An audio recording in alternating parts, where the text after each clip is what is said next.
اعتکاف کا معاملہ جہاں تک ہمیں نظر آتا ہے تو اس میں ایک دو چیزیں بنیادی ہیں، وہ یہ ہیں کہ اعتکاف عاکف یعکف اس بات کو کہتے ہیں کہ خود کو کسی خاص مقصد کے لیے ایک مخصوص جگہ پر ٹھہرا لینا۔ اچھا، اس حوالے سے اگر قرآن مجید فرقان حمید میں یہ دیکھیں تو کم از کم 9 مقامات پر اعتکاف کرنے کا اللہ نے بیان کیا ہے، 9 مقامات۔ اچھا، ماشاءاللہ۔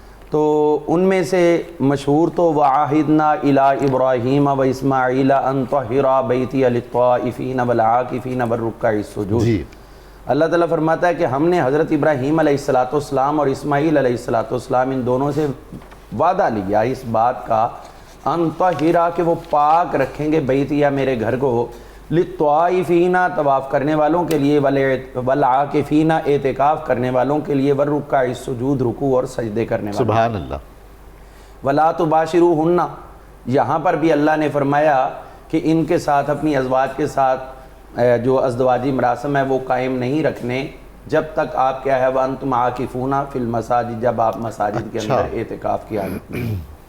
تو احادیث کی طرف جانے سے پہلے آپ کا سوال یہاں تھوڑا سا ریلیٹ کرنا چاہوں گا۔ اس حوالے سے یہ ہے کہ اعتکاف حضرت ابراہیم علیہ السلام کی ذات سے پہلے بھی تھا، جی، لیکن کچھ چیزیں ایسی ہوتی ہیں جو اللہ تعالیٰ نے صرف اپنے حق کے لیے رکھی ہوئی ہیں، واہ، کسی اور کو وہ حق نہیں دیا جا سکتا، سبحان اللہ۔ دینے سے روکا جاتا ہے اور پھر بھی کوئی استعمال کرتا ہے تو پھر اس کو مجرم ہی سمجھا جاتا ہے۔ حضرت ابراہیم علیہ السلام نے اپنے چچا آزر سے یہ بات کہی تھی کہ اے میرے چچا، آپ ادھر بیٹھے ہوئے، اذ قال لأبیہ وقومہ ما ہذہ التماثیل، آپ نے حضرت ابراہیم علیہ السلام نے اپنے چچا آزر سے اور ان کی قوم سے یہ بات کہی کہ ما ہذہ التماثیل، یہ تماثیل کیا ہیں، التی انتم لہا عاکفون، جن کے لیے تم اعتکاف کی حالت میں رہتے ہو۔ اچھا، اب ادھر انہوں نے یہ دیکھا تھا کہ یہ اعتکاف کرتے ہیں بتوں کے لیے، تو اللہ نے وعدہ لیا کہ آپ نے اعتکاف کروانا ہے ہمارے لیے، خدا سبحان یعنی اللہ، یہ ہمارا حق ہے، یہ کسی اور کا حق نہیں ہے، اور جو کسی اور کے لیے حق استعمال کرتا ہے وہاں سے شرک شروع ہوتا ہے۔ واہ، اب ان الفاظ پہ آپ مزید غور کریں کہ اللہ نے یہ نہیں فرمایا کہ میرے گھر کو آپ نے صاف رکھنا ہے، پتھر ہوں تو پانی کے ساتھ صاف کریں یا پوچھا لگائیں یا کچھ اور نہیں، بلکہ فرمایا طاہرا، اور اس کے اندر پاکیزگی کو محسوس کیا جا سکتا ہے جو اللہ تعالیٰ نے ارشاد فرمایا تھا، انما یرید اللہ لیذھب عنکم الرجس اہل البیت ویطہرکم تطہیرا۔ سبحان اللہ۔ تو جو آل نبی کے ساتھ وہ تطہیر کا عمل ہے، اس کا مطلب ہے کہ بیت اللہ کو ابراہیم اور اسماعیل علیہ السلام نے صرف ویسے صفائی نہیں رکھنی بلکہ اس کی گہرائیوں تک، کعبۃ اللہ کی روح تک تطہیر کا عمل کرنا، اور ایسا کرنا ہے جس طرح ہم ایک دیوار ہوتی ہے اس کو ایک اچھا سا کوٹ کر دیتے، بعد میں گرد بھی پڑے جو بھی ہو تو وہ صاف ہوتی رہتی، دیوار کی حفاظت رہتی ہے۔ اب یہ تھا اللہ تعالیٰ کو معلوم کہ آنے والے وقت میں اس کو بتوں سے بھرا جائے گا، جی، تو اس کی روحانی تطہیر کرنے کے لیے اللہ نے ابراہیم اور اسماعیل علیہ السلام سے وعدہ لیا اور یہ بتا دیا کہ اب سے لے کر میرے نبی کی آمد تک کعبۃ اللہ کو روحانیت میسر رہے گی، تو حضرت ابراہیم اور اسماعیل علیہ السلام، کیا بات، تو یہ ان کا فیضان اور وہ آج تک بھی جاری و ساری ہے، جس کو حضور علیہ السلام نے لطف بالائے لطف عطا کرتے ہوئے، کرم بالائے کرم عطا کرتے ہوئے آج تک بلکہ قیامت تک کے لیے جاری و ساری فرما دیا۔ حضور صلی اللہ تعالی علیہ وآلہ وسلم آپ نے اعتکاف کے حوالے سے بہت سے فضائل بھی بیان فرمائے، ان میں سے آپ نے ایک فضیلت تو یہ ارشاد فرمائی کہ جو اخلاص کے ساتھ اعتکاف کرتا ہے یہ اس کے لیے یوں ہے، کانا کا حجتین و عمرتین، اس کا 10 دنوں کا اعتکاف کرنا اس کے لیے 2 حج اور 2 عمروں کے جیسا ہو جاتا ہے۔ سبحان اللہ، 2 حج اور 2 عمروں کے جیسا ہو جاتا ہے۔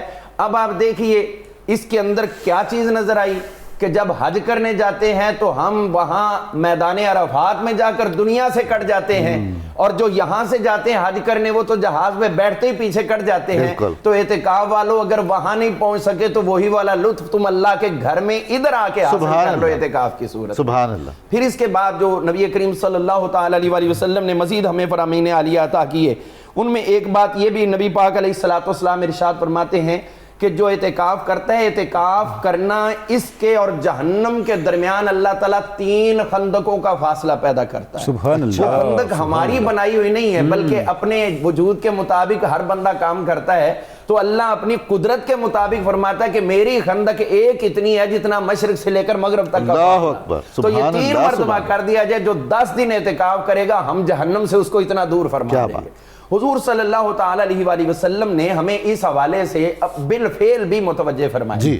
بالفعل متوجہ کرنے کا آپ نے جو تنولی صاحب نے اشارہ دیا تھا اپنے انٹرو میں، اس چیز کو ہی ادھر میں ٹچ کرنا چاہوں گا کہ اعتکاف کرنا صرف یہ نہیں ہے کہ 10 دنوں کے لیے ہم رکے اور اس کے بعد چلے گئے۔ یہ اعتکاف کرنا در حقیقت دنیا سے الگ تھلگ ہو کر نہ صرف پچھلی علائشوں کو صاف کرنا ہے بلکہ آنے والے وقت کے لیے بھی اس کو تیار کرنا ہے۔ بے شک۔ حضور صلی اللہ تعالی علیہ وآلہ وسلم غار ہرا کے اندر جاتے رہے تو تیار ہو رہے تھے پوری امت کے لیے، بے شک۔ اور جب وہ اعتکاف کے مراحل آپ کے مکمل ہوئے تو پھر آپ نے اعلان کیا قل یا ایھا الناس انی رسول اللہ الیکم جمیعا، سبحان یعنی حضور علیہ السلام نے فرما دیا کہ میرے عمل کے ساتھ اگر مشابہت کرو گے تو اللہ تعالی ہماری برکت سے تمہیں بھی آنے والے وقت کے لیے خیر و برکت کا سرچشمہ بنا دے گا۔ سبحان اللہ۔ اور اس حوالے سے ایک اور بھی بات میں عرض کرنا چاہوں گا کہ اعتکاف کرنے والا جب اعتکاف کرتا ہے تو اس کا مشن کیا ہے، مقصد کیا ہے، اس کے لیے ہی تو پہلے 20 دن دیے کہ واہ اسی واہ، طرح تطہیر کر بہت روزے خوب، رکھ۔ بہت خوب۔ تو وہ جو مکمل تطہیر ہو گئی جب 20 دن کے روزے رکھ کے انسان کے اندر سے نفس امارہ کی